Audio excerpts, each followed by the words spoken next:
Hey guys, ZEVENX here, and we are back with how to drop. And in this video, we're going to be talking about how to make more of that big room festival style track.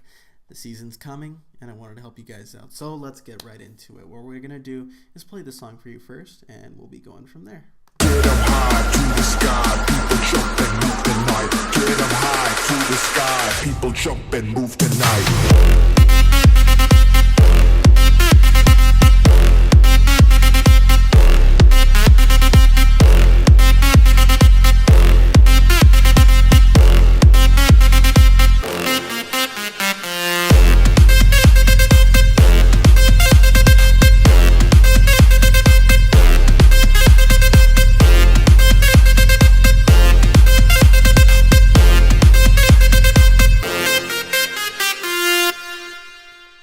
Let's get right into it, and the first thing that I want to look at, the cornerstone of all of this, is the kick drum.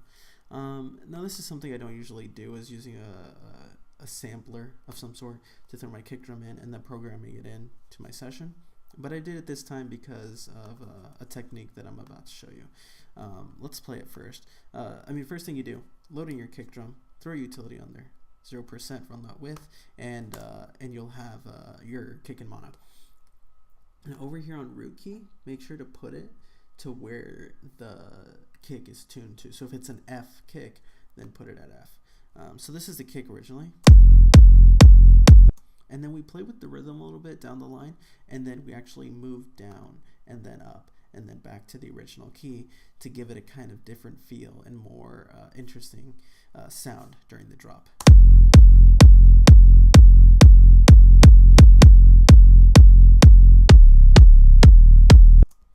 So it almost works more as a bass line because we don't have a bass line with a synth. We're really depending on this kick drum to be the driving force of that lower end.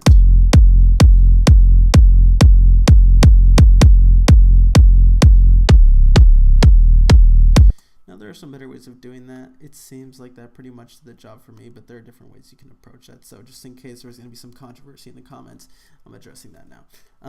Next thing I did was I worked on the stabs. Now these stabs are important because they add that impact, that big drop type of sense when you hear this song.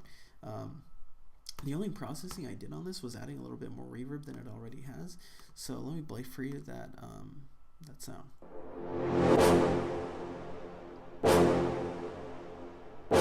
So at each beat, not each beat, at each bar, I'm setting that brass stab, and then right before the drop, I actually do one that's reversed. I find it's a great technique to make something lead up to being intense, so keep that in mind. So this is it with the kick.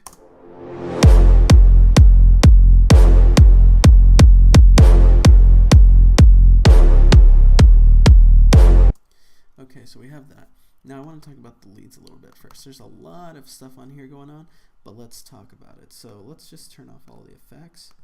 And before we even get into all that, let's look at the MIDI, because there's something I want to talk about here.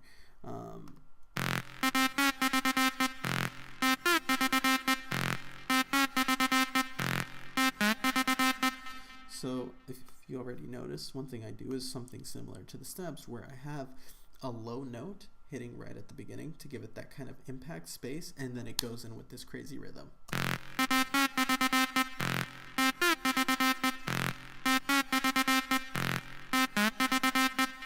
So first thing to keep in mind, you don't have to go too crazy with the notes. You know, obviously I'm using like 3 notes here. Stick with that, play a little bit with it. I did some pitch bending type thing here.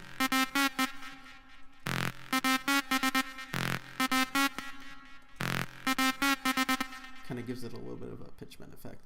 Give it that weird rhythm.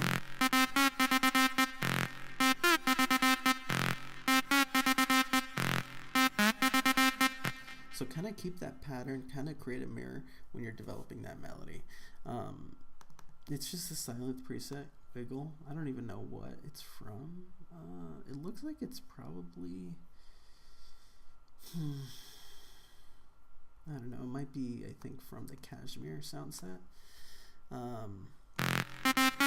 So that's the sound. Anyways, the processing is really where it gives it that more of that character. So first we throw on a Saturn from Fab Pilzer.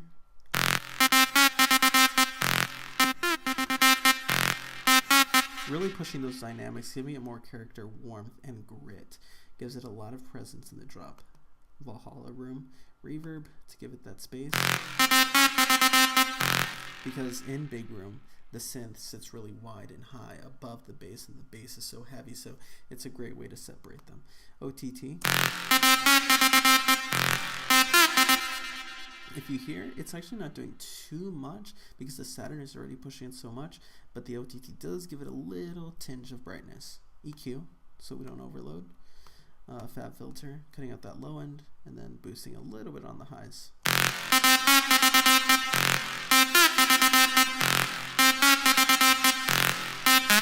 LFO tool, sidechain, helps a little bit, you know. Let's pull that up real quick.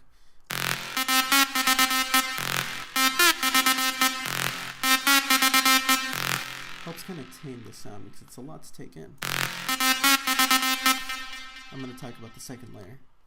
Very simple, same thing going on, different sound. Basically the same processing, just a different sound, because I wanted to give the sound a little bit more character and thickness when it hits the drop. So together,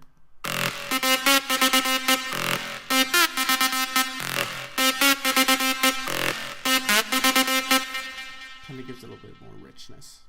And that's basically it. That's the drop itself.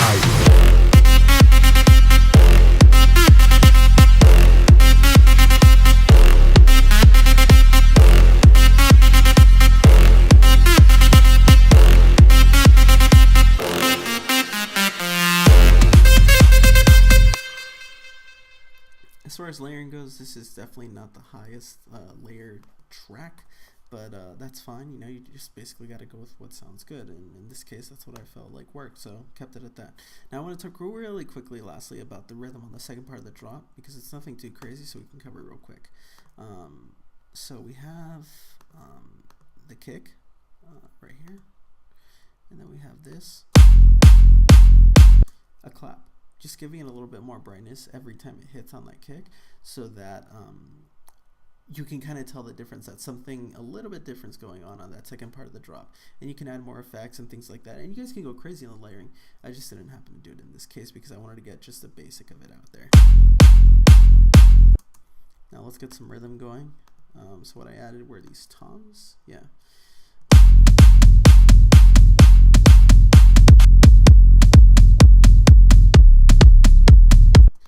Very simple rhythm.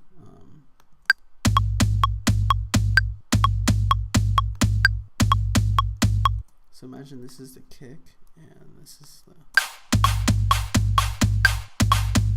kind of an offbeat rhythm. Sounds a little bit more tribal. Gives it cool sound. People jump and move tonight.